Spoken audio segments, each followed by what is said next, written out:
Bem, estamos de volta já agora ao segundo bloco do programa Debate Cândido Mendes e hoje trazendo a presença da professora Janaína Botelho, escritora e que tem aí feito um trabalho de pesquisa muito intenso e este ano de 2018 ela está com uma atividade muito maior porque está sendo requisitada primeiro para alguns livros em parceria e lançamento de alguns livros e também está sendo requisitada aí para os 200 anos, aí, uma parte da estruturação dos 200 anos no que diz respeito também à história do Nova Friburgo, pela pesquisa que fez. E recentemente tem sido aí considerada, aí com prêmios que tem recebido, aí tem sido considerada uma das escritoras que tem mais promovido a cidade de Friburgo com relação à sua história e uma leitura com maior facilidade e trazendo aí trechos que muitos hoje já conseguiram aí trazer para o seu pertencimento. Também estamos aqui com a empresária Amanda Almeida Fernandes Lobosco, que é sócia, gerente da livraria e cafeteria Sabor de Leitura, que está fazendo uma revolução aí na cidade, começando a fazer uma revolução na cidade, e daqui a pouco vai falar um pouco das técnicas. Eu dizia, Janaína, ao término do primeiro bloco, daquele filme, e aí aquela mãe que eu falava, que perguntou lá ao patrão como é que ele tinha ficado rico, ele mostrou que ele lia muito e levou a música, tinha música também, então ela chegou em casa naquele dia com vários livros, entregou ao filho uma pilha de livros e também uma caixa de som para música clássica e falou, olha, eu quero você, até o final de semana, eu quero que você leia. E eu contando já o final, um pouquinho já do final do filme, e pedia para ele falar dos livros que ele lia. Tá? Então, todo dia que ele lia um livro, ele tinha que contar para ela o livro. Tá? E o grande barato do filme é você ver o filme e saber a história. Que ela só falava, mas mãe, lê comigo. Não, você vai ler e você vai me contar. E o grande barato do filme é você ver qual é o mote da história, o que ela era e o que ela conseguiu fazer do filho. Um grande médico, é um filme aí da vida real. Ela consegue fazer de um médico negro, que faz a operação, uma das primeiras cirurgias no mundo, é muito interessante, e aí mostra a história da mãe, qual era também. Mas, Janaína, então a gente trazendo isso para cá, acho que não há essa coisa de dizer que você tem que ter pais e família que tenha uma origem de leitura para que o filho tenha origem de leitura, ou alguma coisa. Como é que é isso? Eu acho, assim, particularmente no meu caso, eu não tive pais leitores, né? Até pela atividade profissional e nível de instrução dos meus pais, que foram a nível de primeiro grau. E às vezes eu sempre gostei de ler.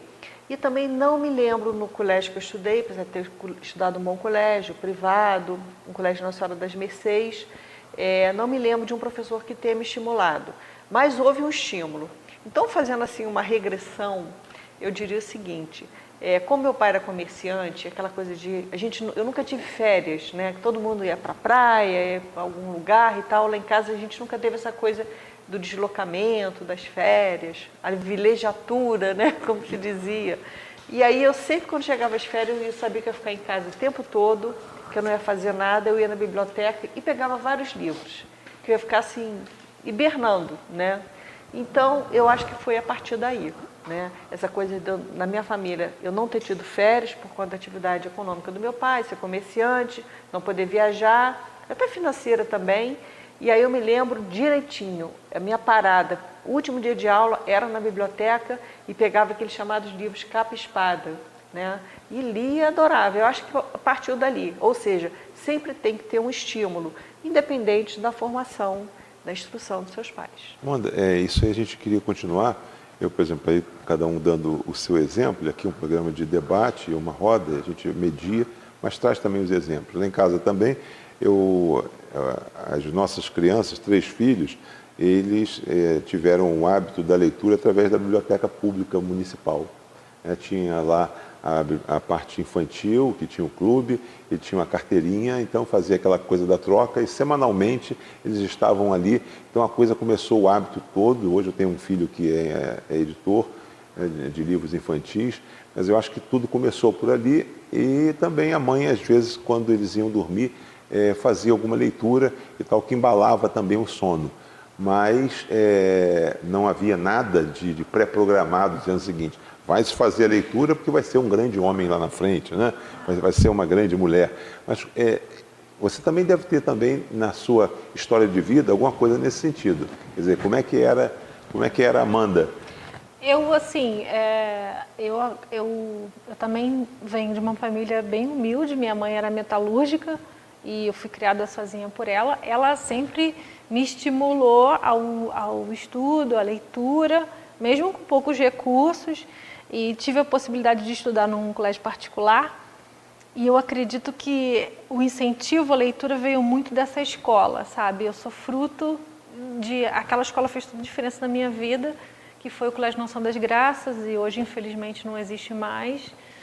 E eu tive contato com professores excelentes, pessoas muito carinhosas e que souberam aguçar isso dentro de mim. Na minha adolescência, eu também lia muito livro de biblioteca da escola em si. Depois eu fui crescendo e tinha o hábito de ter um livro comigo no trabalho, sempre em plantão, dentro de hospital, no transporte. Naqueles momentos que você tem uma folguinha, eu estava sempre abrindo um livro e lendo.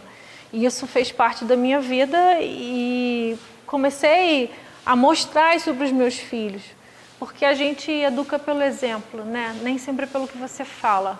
A criança vê o pai com o livro o tempo todo, ela se interessa. Nossa, meu pai está sempre lendo, tem alguma coisa interessante naquilo ali que ele faz, né?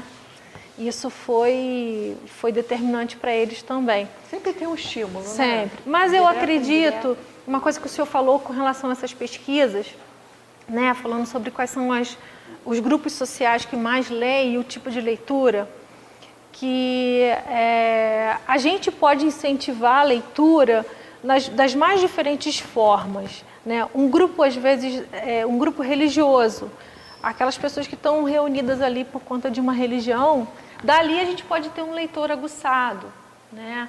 E eu percebo isso claramente, que quem mais lê de todas as religiões é o espírita kardecista, porque isso é estimulado entre eles. Quanto mais tem um estudo, melhor vai acontecer essa evolução, você vai entender o que está acontecendo, e são aquelas pessoas que mais procuram mesmo, entendeu? Daí também tem aquele segmento que lê muito a Bíblia, que são os evangélicos, né? Que eles também aprendem isso. É um passo, né? Exato, exato. Eu, assim, me lembrei agora de um livro do Roger Chartier, que ele escreveu, acho que é Leituras e Leitores... na Idade Média, no Antigo Regime. E ele tem também outro livro sobre leitura. Ele explorou muito essa coisa da evolução do leitor e da leitura ao longo da história. E até hoje ele é vivo, ele ainda faz algumas análises, e ele fala dessa questão dos tablets. Então ele fala uma coisa, que a leitura até a Idade Média, ela é exatamente o que você faz hoje no Sabor de Leitura. Ela era pública e se lia em voz alta. A partir da Idade Média, a leitura passou a ser silenciosa.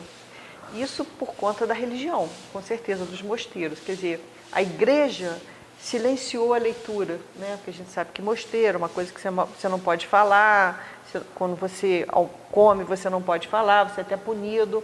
Então, na verdade, foi a igreja que silenciou a leitura, porque até então a leitura era pública, e certamente isso deve vir da Grécia clássica, né? Essa coisa de você ler em público, a sociabilidade na leitura e em voz alta. Então, hoje a gente lê em silêncio. E esse trabalho que você faz no Sabor de Leitura, de grupos, de pessoas lendo em conjunto, é exatamente como se fazia, né, na Antiguidade até a Idade Média, né, em relação a essa prática da leitura. Isso é que eu acho interessante, né? Antes de nós entrarmos depois, propriamente dito, aí já nas dicas que a Amanda com certeza vai dar, que ela já tem hoje, já a expertise de como fazer isso e não transformar numa coisa maçante. Eu vou trazer agora números também lá de fora, porque a gente fala às vezes do Brasil e também, agora nós tivemos o Dia Internacional do Livro, o dia 23 de abril. Então tem uma pesquisa que foi feita lá na Inglaterra, com 2.000 adultos entrevistados. 67% disseram que gostariam de ler mais. mas destes, 48% admitem estar muito ocupados para ler. Também é uma dificuldade para 1/3 desses entrevistados, 33%, encontrar um livro que realmente interesse a ele. E 1/4, 26%, leria mais se houvesse mais indicação de pessoas mais próximas.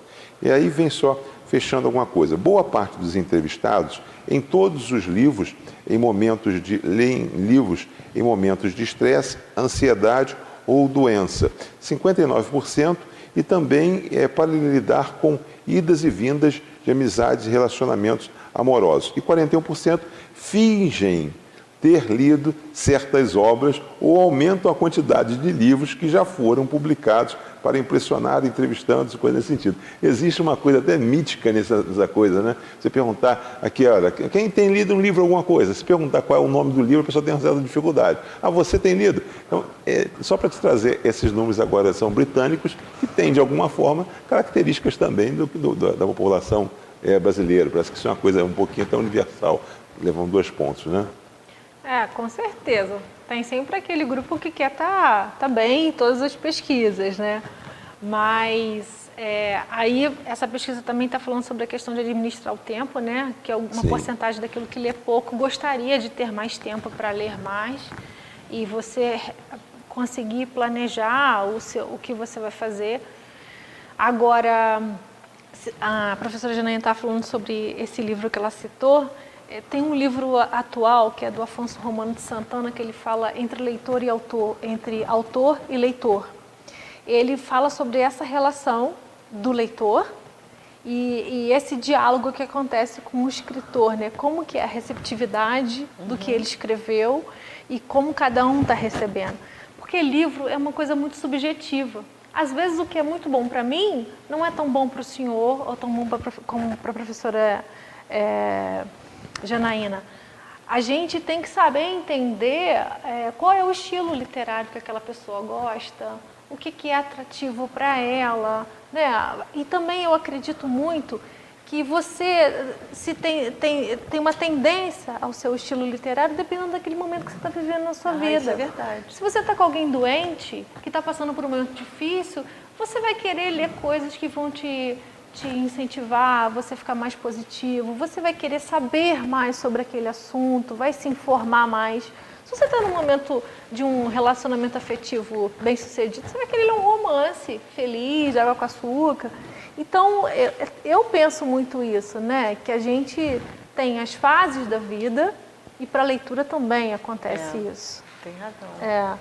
Agora, um segmento que eu penso, e eu acredito muito nisso, e eu acho que a gente tem que estimular mais, é o segmento das pessoas que estão a partir dos 60 anos. Que uma realidade muito forte do nosso país e do mundo é que as pessoas estão vivendo mais. Envelhecimento, né? O envelhecimento, e a gente tem que propor um envelhecimento saudável. Porque o cidadão... Uma atividade intelectual. Exatamente. Você vê o Alzheimer aí por conta disso, né? Exatamente, Pessoas por que não falta de estão, leitura. desenvolvendo atividade intelectual, né? Isso. E hoje uma pessoa com 70 anos, ela está muito jovem. Ela ainda tem muita coisa para viver. Se a expectativa é em torno de 85, ela ainda vai viver pelo menos uns 15. E os médicos falam, faz palavra cruzada. Não, não é só fazer palavra cruzada. Ler um livro, sabe? Ser partícipe da sociedade.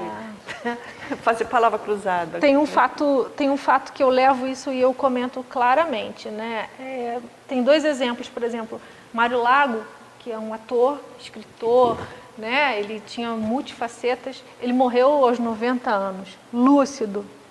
E Paulo Gracindo, que também era um ator famoso, morreu mais jovem do que Mário Lago, mas demente. A gente acredita que essa coisa da lucidez estava associado à leitura dele. Ele era um homem extremamente culto e leu demais a vida inteira, né? Então, quanto mais ele lia, mais ele exercitava a mente dele, essas faculdades mentais. Então, os médicos dizem que para você evitar o Alzheimer, você tem que ter uma vida saudável, porque corpo e mente estão associados, mas principalmente tem que ler bastante. Bom, já está uma dica aí para a gente poder já mostrar para você, e exatamente isso, a população brasileira, principalmente os expectativa de vida muito maior, hoje está se falando até na própria reforma da Previdência em função disso, né? Está se vivendo mais. Antigamente, no início do século XX, quem tinha 40 anos não conhecia os netos, né? Não chegava a isso. As coisas vêm acontecendo e hoje, em Santa Catarina, por exemplo, a expectativa de vida chega a 84 anos, é o que você acabou de falar. Então tem que se programar para isso e essa já foi uma dica. Nós vamos agora ao terceiro e último bloco, onde nós vamos falar já da experiência da Amanda com relação à proposta que ela trouxe para Friburgo e que vem dando muito certo e que eu acho que é importante a gente fazer, que não é aqui a divulgação comercial. Eu acho que aqui a gente traz o que vem dando certo, são as experiências que vem dando certo, para que você possa, como agora ela acabou de dizer, para que você possa, de alguma forma, estar atento às coisas que estão acontecendo, procurar e saber, até porque, por exemplo, qual a melhor maneira de se incentivar a leitura? Essa é uma pergunta pequena e que, de alguma forma, pode ter alguma dica com relação a isso. Nós vamos no nosso terceiro e último bloco, quando nós voltaremos aí com esse debate hoje sobre a leitura. Até já, não saia daí.